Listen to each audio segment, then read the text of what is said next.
मित्रांनो नमस्कार. मी डॉक्टर शैलेंद्र देवळाणकर. मित्रांनो, संपूर्ण जगाचं लक्ष ज्या चर्चेकडे चाललेलं होतं, जी चर्चा कालपासनं पाकिस्तानची राजधानी इस्लामाबादमध्ये सुरू होती आणि त्यामध्ये अमेरिकेचं प्रतिनिधिमंडळ, जे अमेरिकेचे उपाध्यक्ष JD व्हॅन्स आहेत त्यांच्या अध्यक्षतेखाली, आणि इराणचं प्रतिनिधिमंडळ यांच्यामधली ही चर्चा होती. ही चर्चा प्रामुख्याने ज्यांना शांतता वार्ता किंवा पीस टॉक असं म्हटलं जातं, की पुढे ह्या संघर्षाचं भवितव्य कसं असेल, हा संघर्ष कायमस्वरूपी सुटणार की नाही, या संदर्भामध्ये ही चर्चा होती, ज्याकडे जगाचं लक्ष लागलेलं होतं. आणि आज त्या चर्चेमधनं जी मोठी ब्रेकिंग न्यूज येते आहे ती अशी आहे की ही चर्चा निष्फळ ठरलेली आहे, ही चर्चा अपयशी ठरलेली आहे. 21 तासांपासनं अमेरिकेचं प्रतिनिधिमंडळ आणि इराणचं प्रतिनिधिमंडळ परस्परांची चर्चा करत होतं आणि त्यानंतर अमेरिकेच्या उपाध्यक्षांनी 21 तासानंतर जे प्रेसला जो इंटरव्ह्यू दिलेला आहे त्यामध्ये त्यांनी स्पष्ट केलेलं आहे की ह्या चर्चा ज्या 21 तासापासून चाललेल्या होत्या, या चर्चा अपयशी ठरलेल्या आहेत. त्यातनं कोणत्याही प्रकारचा करार हा झालेला नाही आहे. आणि त्यांनी सांगताना किंवा त्यांनी प्रेसला ॲड्रेस करताना हे सांगायला ते विसरले नाही आहेत की ही निश्चितपणे वाईट बाब आहे आमच्यासाठी, परंतु आमच्यापेक्षा पण भयानक वाईट बाब ही इराणसाठी आहे. म्हणजेच काय, त्यांनी एक पद्धतीने पुन्हा एकदा धमकी दिलेली आहे. या स्वरूपाच्या चर्चा अपयशी ठरल्यानंतर लगेच इस्रायलकडनं लेबननवरती पुन्हा एकदा अटॅक्स हे सुरू झालेले आहेत आणि आता डोनाल्ड ट्रम्पकडनं आक्रमक अशा स्वरूपाची भाषा पुन्हा एकदा वापरली जात आहे. त्यामुळे हा जो संघर्ष होता, जो काही दिवसांसाठी म्हणा, एक 2-3 दिवसांसाठी थांबलेला होता आणि त्यासाठी 15 दिवसांची मुदत जरी दिलेली असली तरी आता अत्यंत कळीचा प्रश्न आहे की आता हा संघर्ष परत सुरू होतो का, तो कशा स्वरूपाचा असेल, त्या संघर्षाचं स्वरूप व्यापक बनतं की काय, ह्या स्वरूपाची कमालीची चिंता, भीती, असुरक्षितता आज सगळीकडे संपूर्ण जगामध्ये आज प्रामुख्याने दिसून येते आहे. ज्या वेळेला डोनाल्ड ट्रम्प यांनी युद्धबंदीच्या संदर्भामधलं ट्विट केलेलं होतं, इराणने त्याला दुजोरा दिला होता मंगळवारी, त्यावेळेला इवन तेलाच्या किमती देखील कमी झालेल्या होत्या. साधारणतः $115वरनं तेलाची किंमत जागतिक बाजारपेठेमध्ये ब्रेंट क्रूड ऑइलची किंमत प्रति बॅरल ही $97पर्यंत आलेली होती. स्टॉक मार्केटनी पॉझिटिव्ह साईन्स द्यायला सुरुवात केलेली होती. एक पद्धतीचं आनंदाचं वातावरण होतं. अर्थात ह्यामध्ये थोडंसं चिंतेचं पण होतं की नेमकं हा अल्पविराम आहे की हा पूर्णविराम आहे. परंतु आता असं दिसून येतं आहे की ह्या चर्चा जेव्हा निष्फळ झालेल्या आहेत, जगाची चिंता मिटलेली नाही आहे, यातनं काहीतरी भयानक पुढे घडणार आहे की काय, अशा प्रकारची परिस्थिती निर्माण झाली आहे. अर्थात कोणत्या मुद्द्यांवरनं ही चर्चा फिसकटली, अपयशी ठरली, निष्फळ ठरली, हे अजून क्लिअर झालेलं नाही आहे. मात्र काही बाबींमध्ये ज्याची अप्रत्यक्षपणे माहिती पुढे येते आहे, त्याच्या अनुषंगाने साधारणतः 3 अतिशय महत्त्वाचे मुद्दे आहेत, जे प्रामुख्याने इराणकडनं मांडण्यात आले होते आणि जे अमेरिकेकडनं धुडकावण्यात आले. आणि एक महत्त्वाची किंवा रादर 2 महत्त्वाच्या अटी या अमेरिकेकडनं टाकल्या गेल्या होत्या, ज्या इराणला अमान्य होत्या. अर्थात थोडक्यामध्ये आपण ते समजून घेण्याचा प्रयत्न करणार आहोत. इराणकडनं जी पहिली मागणी प्रामुख्याने केली गेलेली होती, ती मागणी जी होती ती इराणवरचे आर्थिक निर्बंध जे आहेत ते पूर्णपणे काढून टाकण्यात यावेत. इराणच्या तेलावरचे निर्बंध हे अमेरिकेने शिथिल केलेले होते, त्यामुळे इराण आपल्या तेलाची निर्यात आता करू शकत होता. मात्र इराणवरचे आर्थिक निर्बंध मात्र अमेरिका अजिबात मागे घ्यायला तयार नव्हता. हे आर्थिक निर्बंध इराणवरती गेल्या 10 वर्षांपासून आहेत. इराण जो युरेनियम एनरिचमेंटचा कार्यक्रम राबवतो आहे, त्याच्या माध्यमातून इराण अण्वस्त्र तयार करतो. इराणचा जो न्यूक्लिअर प्रोग्राम आहे त्याचं उद्दिष्ट हे केवळ शांततेसाठी, एनर्जीसाठी, ऊर्जेसाठी अणुशक्तीचा वापर करणं असं नसून त्याच्या माध्यमातून त्यांना वॉरहेड्स तयार करायचे आहेत, न्यूक्लिअर बॉम्ब तयार करायचा आहे, अशा प्रकारचा आरोप हा इराणवरती आहे. आणि त्यासाठी अमेरिकेने इराणवरती आर्थिक निर्बंध टाकले होते. युनायटेड नेशनच्या सिक्युरिटी काउन्सिलने देखील त्याला दुजोरा दिलेला आहे. इराणवरती कम्प्लिटली इकॉनॉमिक सँक्शन्स आहेत. दुसरा मुद्दा जो अतिशय महत्त्वाचा होता की केवळ इकॉनॉमिक सँक्शन उठवणं नाही आहे, ते इराणनी मागणी केली होती की जवळपास 10 देशांमध्ये इराणच्या ज्या डॉलरमधल्या ठेवी होत्या ह्या 10 देशांमधल्या ठेवी ज्या बिलियन डॉलर्समधल्या होत्या त्या अमेरिकेने गोठवलेल्या होत्या.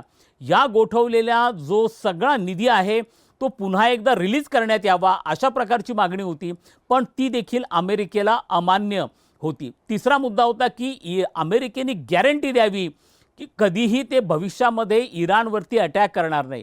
कारण इराणला जो अनुभव आला आहे मागच्या वेळेला शिवाय टॉक चालू होते, टॉक चालू असताना इराणवरती अटॅक झालेला होता. तर ही गॅरंटी कोण घेणार हा अतिशय महत्त्वाचा मुद्दा होता. असेही काही बातम्या पुढे आलेल्या आहेत की पाकिस्तान फॅसिलिटेटर होता आणि चायना गॅरंटर होता. त्यामुळे चायनाने ही गॅरंटी घेतली होती. मात्र इराणला त्यासाठी अमेरिकेचे जे मिलिटरी बेसेस आहेत या मिलिटरी बेसेसमधनं 7 मिलिटरी बेसेस आखातामध्ये त्यांच्या आहेत, त्यामध्ये जे 48,000 सैनिक आहे ते अमेरिकेने माघारी बोलवावेत, माघारी घ्यावेत अशा प्रकारची कंडिशन ही प्रामुख्याने इराणकडनं टाकली गेली होती आणि जी अमेरिकेकडनं अमान्य करण्यात आली. यानंतर शेवटचा जो मुद्दा आहे जो अतिशय महत्त्वाचा आहे, कळीचा मुद्दा आहे आणि ज्याच्यावरनं ही चर्चा अपयशी ठरल्याची शक्यता आहे ती म्हणजे लेबननचा प्रश्न. हा लेबननचा प्रश्न जो इराणनी सुरुवातीला 10 अटी टाकलेल्या होत्या या संपूर्ण युद्धबंदीसाठी, त्या 10 अटींपैकी एक मुद्दा हा लेबननवरती इस्रायलकडनं जे अटॅक्स होत आहेत ते अटॅक्स त्वरित थांबवले जावेत. मात्र जशी ही युद्धबंदी मागच्या मंगळवारी घोषित झाली, ही युद्धबंदी घोषित झाल्यानंतरच्या 24 तासामध्ये इस्रायलकडनं लेबननवरती अतिशय घातक जवळपास 200 बॉम्ब हल्ले केले गेले आणि ह्या 200 बॉम्ब हल्ल्यामध्ये मृत्यू पावणाऱ्यांची संख्या जी सिव्हिलियन्स आहेत साधारणतः 300च्या आसपास आहे. आणि त्यामुळे एक मोठा क्वेश्चन मार्क निर्माण झाला होता की जर ही अट इराणकडनं टाकली गेलेली होती तर अशा स्वरूपाने ह्या अटीचं उल्लंघन हे इस्रायलकडनं कशा पद्धतीने झालं आणि आता सुद्धा लेबननवरती अटॅक केलं जाणार नाही अशा प्रकारची गॅरंटी ही प्रामुख्याने इराणला पाहिजे होती. कारण लेबननवरती जे अटॅक केले जातात इस्रायलकडनं ती साऊथ लेबननमध्ये जी हिजबुल्ला नावाची इराण पुरस्कृत संघटना आहे त्याचं हेडक्वार्टर साऊथ लेबननमध्ये आहेत. त्यांचे तिथं फार मोठ्या प्रमाणावरती ट्रेनिंग कॅम्प्स आहेत आणि या ट्रेनिंग कॅम्प त्यांनी मोठ्या प्रमाणात सुरुंग पण तयार केलेले आहेत, अंडरग्राऊंड सिटीज तयार केल्या गेल्या साऊथ लेबननमध्ये आणि सातत्याने इस्रायल आणि लेबननमध्ये यामुळे तणाव निर्माण होत असतो आणि त्यामुळे इस्रायलनी गॅरंटी द्यावी की परत ते लेबननवरती अटॅक करणार नाही आणि त्यासाठी प्रामुख्याने अमेरिका हा तयार नव्हता किंवा इस्रायल तयार नव्हता असं म्हणावं लागेल. कारण तोही एक महत्त्वाचा मुद्दा होता ज्याच्यामुळे टॉक्स फिसकटले जाण्याची शक्यता नाकारता येत नाही. अमेरिकेकडनं प्रामुख्याने ज्या 2 अटी टाकल्या गेलेल्या होत्या त्यामधली पहिली अट होती की इराणने त्वरित स्टेट ऑफ हार्मुजचं जे ब्लॉकेड त्यांनी केलेलं आहे हे ब्लॉकेड त्यांनी त्वरित वॅकेट करावं, त्यांनी ते ब्लॉकेड काढून घ्यावं आणि सेफ पॅसेज जो आहे ऑइलच्या शिप्सचा टँकर्सचा हा सेफ पॅसेज ह्या स्टेट ऑफ हार्मुजमधनं झाला पाहिजे. अशा जहाजांना कोणत्याही प्रकारची इजा ही इराणकडनं पोचायला नको अशा प्रकारची अट ही अमेरिकेकडनं टाकली गेली होती आणि ते त्वरित इराणनी करावं अशी अमेरिकेची अट होती. दुसरा मुद्दा असा होता की इराणचा जो अण्वस्त्र विकासाचा कार्यक्रम आहे, न्यूक्लिअर प्रोग्राम आहे, तो कम्प्लिटली डिसमॅन्टल केला जावा अशा स्वरूपाची देखील मागणी होती ज्यासाठी इराण हा तयार नव्हता. त्यामुळे काही अटी इराणकडनं टाकल्या गेल्या ज्या अमेरिकेला मान्य नव्हत्या, काही अटी अमेरिकेकडनं टाकल्या गेल्या ज्या इराणला मान्य नव्हत्या आणि त्यामुळे ह्या चर्चा ज्या आहेत त्या फिसकटल्या, निष्फळ ठरलेल्या आहेत, अपयशी ठरलेल्या आहेत असं आपल्याला दिसून येतं. मित्रांनो, तसंही ह्या चर्चा अशा स्वरूपाने एका दिवसामध्ये ह्या संपूर्ण संघर्षामध्ये मार्ग निघेल अशी शक्यता अतिशय कमी होती. मी माझ्या मागच्या व्हिडिओजमधनं पण हे सांगितलेलं होतं की यामागे कदाचित अमेरिकेची एक रणनीती असू शकते. कारण अमेरिकेने जो 15 दिवसांचा टाईम मागून घेतलेला आहे युद्धबंदीसाठीचा आणि त्यामध्ये चर्चेचं हे गुऱ्हाळ जे सुरू केलेलं आहे हे मे बी इराणला काही काळासाठी गाफील ठेवणं असेल किंवा ज्याला बाईंग द टाईम असं म्हणतो की त्यांना एक वेळ पाहिजे अमेरिकेला. कारण अमेरिका आता ग्राउंड ऑपरेशन सुरू करण्याच्या तयारीमध्ये आहे. त्यांचे मरीन्स हे आता पर्शियन गल्फपर्यंत पोहोचलेले आहेत, पॅराट्रूपर्स आहेत, मात्र त्यांना ॲक्शनमध्ये किंवा त्यांना ॲक्च्युली कृती करण्यासाठी ज्या प्रकारच्या स्ट्रॅटेजीत विकसित कराव्या लागतात त्याला काही वेळ लागणार आहे. म्हणजे ते त्वरित ॲक्शन घ्यायला तयार अजूनही तशा प्रकारचं प्रिपेअर्डनेस हे त्यांच्याकडे नाही आहे आणि त्यामुळे त्याला काही अवधी लागणार होता. म्हणून अमेरिका काही ज्याला आपण टाईमपास म्हणतो किंवा बाईंग द टाईम म्हणतो अशा स्वरूपाने करून मग हा म्हणजे ह्या युद्धबंदीकडे जाणार होता की काय अशा प्रकारचे युक्तिवाद देखील काही अभ्यासकांकडनं केले जात आहेत. खरं तर ह्या संपूर्ण चर्चेवरतीच फार मोठा प्रश्नचिन्ह चर्चा सुरू होण्यापूर्वीच होता. कारण त्याला सगळ्यात मोठा ज्या चर्चेचा ज्याला आपण फियास्को म्हणतो, हा फियास्को यापूर्वी एक्सपोज कसा झाला ते बघा, की या चर्चेमध्ये जे पाकिस्तानने स्वतः मिरवत सांगितलं की यामध्ये ह्या चर्चा पाकिस्तानमध्ये होणार आहेत आणि आम्ही दोन्ही पक्षांना अपील केलेलं आहे आणि त्यामुळे पाकिस्तान आता शांततेमध्ये महत्त्वाची भूमिका घेणार आहे, मेडिएटरचा रोल प्ले करणार आहे. मित्रांनो, हे जे ट्विट पाकिस्तानचे पंतप्रधान शहबाज शरीफ यांच्याकडनं केलं गेलं होतं, त्या ट्विटच्या वरती ड्राफ्ट हा शब्द लिहिलेला होता. नंतर तो ड्राफ्ट शब्द हटवण्यात आला आणि मग नंतर केलं, पण सुरुवातीच्या ट्विटमध्ये ड्राफ्ट होता. याचा अर्थ हे शब्द शहबाज शरीफचे नव्हते, हे शब्द कोणीतरी त्यांना लिहून दिलेले होते. हे ट्विट शहबाज शरीफला कोणीतरी लिहून दिलेलं होतं आणि मग ते कोणी दिलेलं होतं हे स्पष्टता नाही, पण ही शक्यता नाकारता येत नाही की डोनाल्ड ट्रम्पच्या ऑफिसमधनं, अमेरिकेच्या प्रेसिडेंटच्या ऑफिसमधनं हे ट्विट तयार केलं गेलं असेल आणि ते त्यांना दिलं गेलेलं असेल. यामध्ये अमेरिकेमधल्या एका वर्तमानपत्राने, प्रतिष्ठित वर्तमानपत्राने ही बातमी ब्रेक केलेली होती की डोनाल्ड ट्रम्प ह्या एकूणच संपूर्ण संघर्षामध्ये आणि ज्या पद्धतीने अमेरिकेमध्ये डोनाल्ड ट्रम्पच्या ह्या धोरणांना विरोध होतो आहे त्यामुळे फ्रस्ट्रेट झाले होते, डेस्परेट झाले होते आणि याच्यातनं बाहेर पडण्याचा मार्ग दिसत नव्हता आणि त्यामुळे ते सातत्याने पाकिस्तानवरती दबाव टाकत होते की तुम्ही यामध्ये थोडा पुढाकार घ्या, इराणशी बोला. आणि या दबावातनंच हे ट्विट देखील जर अमेरिकेच्या राष्ट्राध्यक्षांच्या ऑफिसमधनं ट्विट आला असेल, हा ड्राफ्ट आला असेल, याचाच अर्थ असा आहे की पाकिस्तानची भूमिका एक कठपुतळीसारखी होती. पाकिस्तान हा केवळ पोस्टमनसारखा मेसेज पोहोचवणारा होता. खरी सूत्र हे व्हाईट हाऊसच सगळं करत होतं. त्यामुळे याला पहिलं ग्रहण जे लागलं ते प्रामुख्याने या ट्विटमुळे लागलं. दुसरा याच्यातला मुद्दा असा होता की यामध्ये प्रामुख्याने जेव्हा हे सीज फायर झालं मंगळवारी, त्याच्यानंतर 24 तासामध्ये यावरती इस्रायलकडनं लेबननवरती अटॅक झाला. याचा अर्थ स्पष्टपणे असा होतो की या संपूर्ण टॉक्सला इस्रायलचं समर्थन होतं का? इस्रायलची भूमिका ह्या टॉक्समध्ये काय आहेत? किंवा अमेरिका आणि इस्रायलमध्ये काही मतभेद निर्माण झालेले आहेत का? इस्रायलचे जे भारतातले राजदूत आहेत त्यांनी एका इंटरव्ह्यूमध्ये असं म्हटलेलं आहे की पाकिस्तानची एकूणच ह्या सगळ्यामधली जी भूमिका आहे फॅसिलिटेटरची संशयास्पद आहे आणि अशा स्वरूपाच्या देशाला अमेरिका काय एंगेज करतोय हा आम्हालाही पडलेला प्रश्न आहे. मुळात मुद्दा असा आहे की त्यांनी हे पण म्हणायला ते विसरले नाहीत की यापूर्वी हमासबरोबर चर्चा करण्यासाठी अमेरिकेने टर्की आणि इजिप्त यांना पण मध्यस्थी केलेलं होतं. तसं त्यांनी आता पाकिस्तानला केलेलं आहे. जो पाकिस्तान त्यांचा शेजारी देश असलेला अफगाणिस्तान ज्यांच्याबरोबरचा संघर्ष सोडवू शकत नाही आहे, तो एवढा मोठा संघर्ष कसा सोडवणार?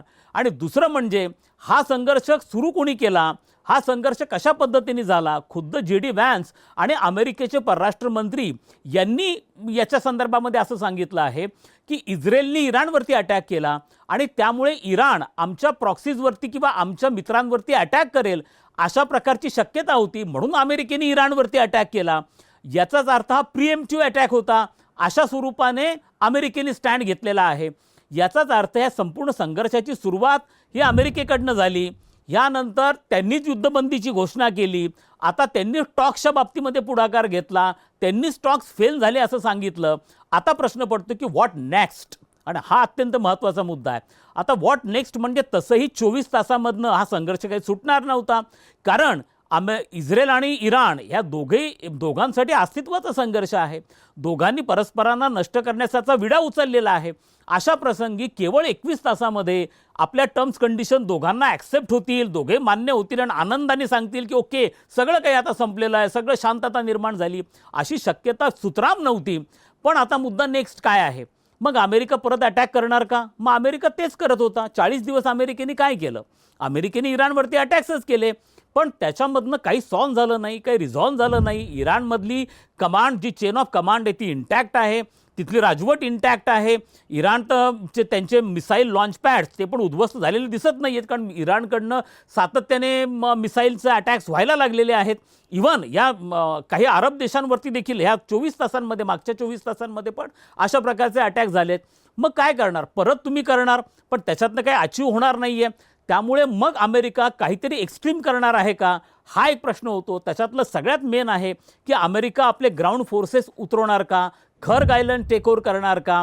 कदाचित काही जण असंही म्हणतायत की अमेरिकेकडनं न्यूक्लिअर ऑप्शन पण वर्कआउट केला जाण्याची शक्यता आहे. कारण नुसत्या बॉम्बिंग्सनी इराण काही दबेल किंवा इराण माघार घेईल अशा प्रकारची परिस्थिती सध्या तरी दिसून येत नाहीये. कारण इराणकडे अमेरिका क्लेम करतो की त्यांची एअर डिफेन्स सिस्टम पूर्ण कोलॅप्स झाली आहे, त्यांचे मिसाईल लॉन्च पॅड कोलॅप्स झाले, त्यांचं न्यूक्लिअर इन्स्टॉलेशन्स कोलॅप्स झाले. पण ग्राउंड रिॲलिटी ती काहीतरी वेगळी वाटते आहे. इराणचा कॉन्फिडन्स हा काही कमी होताना दिसून येत नाहीये. त्यांचे नेते ज्या पद्धतीने क्लेम करतायत त्यावरनं असं वाटतंय की इराणचं काहीच नुकसान होत नाही आहे, उलट इराणचा अप्पर हँड आहे या संपूर्ण संघर्षामध्ये. त्यामुळे हा संघर्ष भविष्यामध्ये परत चिघळत जाणार. परंतु रेग्युलर संघर्ष जो 40 दिवस जगाने पाहिला की ज्यामध्ये अमेरिका इस्रायलकडनं इराणवरती अटॅक केले गेले, इराणकडनं काउंटर अटॅक केले गेले, पण याच्यातनं काही साध्य होत नाही आहे. याच्यातनं स्टेट ऑफ हार्मुजचं ब्लॉकेड हे ओपन होत नाही आहे हे स्पष्ट झालेलं आहे. त्यामुळे मग अमेरिका काही एक्स्ट्रीम करणार का, इस्रायल काही एक्स्ट्रीम करणार का, याकडे आता जग हे भीतीने असुरक्षिततेच्या नजरेतनं पाहतं आहे. त्यामुळे जो आपण सुटकेचा निश्वास टाकलेला होता की आता हा रिलीफ जगाला मिळेल, तेलाच्या वाढलेल्या किमती कमी होतील, स्टॉक मार्केटमधली अनसर्टॅनिटी कमी होईल, जो व्यापार पूर्णपणे अनेक देशांचे निर्यात आखाताला होणारे निर्यात त्यामुळे खंडित झालेले होते, बाधित झालेले होते, हे सगळं पूर्वपदावरती येईल अशा प्रकारची अपेक्षा संपूर्ण जगाला होती. पण मित्रांनो, आता अशी शक्यता फार कमी दिसते आहे. पुढचा काळ हे दाखवेल, पुढचे काही दिवस हे दाखवेल की पुन्हा याच्यामध्ये कशा प्रकारच्या नाट्यमय घडामोडी घडतात. आपल्या सगळ्यांची प्रार्थना परत हीच असेल की चर्चेच्या राऊंड्स होतील, या चर्चेच्या राऊंड्समध्ये निदान दुसऱ्या राऊंडमध्ये देखील याच्यामध्ये यश प्राप्त व्हावं अशा प्रकारची आपण अपेक्षा करू. मात्र चर्चेशिवाय जर संघर्षाचा मार्ग अमेरिकेने आणि इराणने दोघांनी पण अवलंबायचा ठरवला तर मात्र जगाला एका भयानक उद्दिष्टाच्या दिशेने म्हणा किंवा भयानक परिस्थितीच्या दिशेने जग जाईल असं आपल्याला म्हणावं लागेल.